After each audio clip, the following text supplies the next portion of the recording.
இன்றே சப்ஸ்கிரைப் செய்து உங்கள் ஃபேவரட் ஷோகளை காணுங்கள்.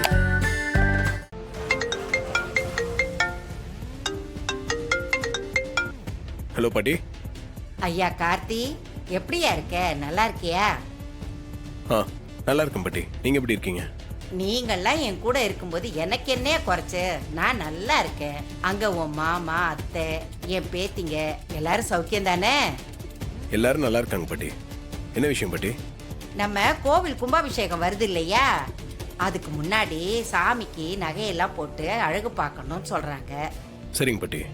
அந்த நகையெல்லாம் நம்ம ஊர் பேங்க் லாக்கர்ல இருக்கு. அதை வெளியே எடுக்கணும். சரிங்க பாட்டி. எடுத்துட வேண்டியதானே? அதை எல்லாராலையும் எடுக்க முடியாதியா? நீயோ இல்ல உன் தாத்தாவோ கையெழுத்து போட்டாதாயே அதையெல்லாம் எடுக்க முடியும்.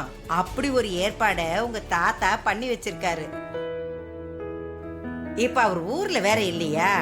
இப்ப நீதாயா வந்து நகையெல்லாம் எடுக்கணும். அப்படியா? சரிங்க பாட்டி, நான் வந்துடுறேன். என்னைக்கு வரணும்னு சொல்லுங்க. வர்ற புதன்கிழமை நாள் நல்லா இருக்குன்னு சொல்றாங்க. அன்னைக்கு புறப்பட்டு வந்துறியா? போயிட்டு வந்துருவோம். சரிங்க பாட்டி, கண்டிப்பா வந்துடுறேன். சரியா, நான் வச்சிட்டுமா? சரிங்க பாட்டி.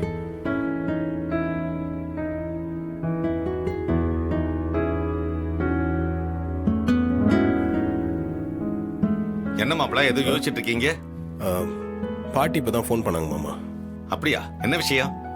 கும்பாபிஷேகம் வருது இல்ல மாமா, அப்போ சாமிக்கு சாத்துற நகையெல்லாம் பேங்க் லாக்கர்ல இருக்கான். அதை நானும் தாத்தாவும் சைன் பண்ணி எடுக்கிற மாதிரி தான் தாத்தா ஏற்பாடு பண்ணி வச்சிருக்காராம். தாத்தா ஊர்ல இல்லைன்றதுனால அந்த நகையெல்லாம் வெளியே எடுக்கிறதுக்கு பாட்டி என்ன வர சொல்லிருக்காங்க. ஓ, அப்போ நீங்க அங்க போய் தானே ஆகணும் மாப்பிள்ள? ஆமா மாமா. எப்பப்பா போனதுக்கு? வர புதன்கிழமை வர சொல்லியிருக்காங்க. கோயில் விஷயமா தான் அம்மா உங்களை வர சொல்லியிருக்காங்க. ஆனா சிவனாண்டிக்கு இந்த விஷயம் தெரிஞ்சா அவன் சும்மா இருக்க மாட்டானே. உங்களை ஈஸ்வரி கிட்ட போட்டு கொடுக்க பாப்பானே. எப்பா, இப்ப அவங்க உன்ன கண்கொத்தி பாம்பா தான் வாட்ச் பண்ணிட்டு இருப்பாங்க. இது மட்டும் அவங்களுக்கு தெரிஞ்சிச்சுன்னு வையே, அப்படியே அல்வா சாப்பிட்ற மாதிரி அப்படியே அத்தை கிட்ட அழகா போட்டு கொடுத்துட்டு போயிட்டே இருப்பாங்க. ஜாக்கிரதையா இருக்கணும். சந்தேகமே வேண்டாம், கண்டிப்பா உங்களுக்கு விஷயம் தெரிஞ்சிருக்கும். எப்பா, அவங்களுக்கு தெரியுன்றது கன்ஃபார்மா தெரியும்னா அப்புறம் நீ போறது ரிஸ்க் ஆயிடுமேப்பா. புரியுது, ஆனா வேற வழி இல்லையே.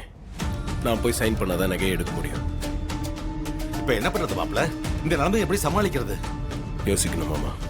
ஆனா எக்காரணத்து கொண்டும் கும்பாபிஷேகம் வரைக்கும் என்னை பத்தின உண்மை அத்தைக்கு தெரிஞ்சிருக்கூடாது. அது ரொம்ப முக்கியம்.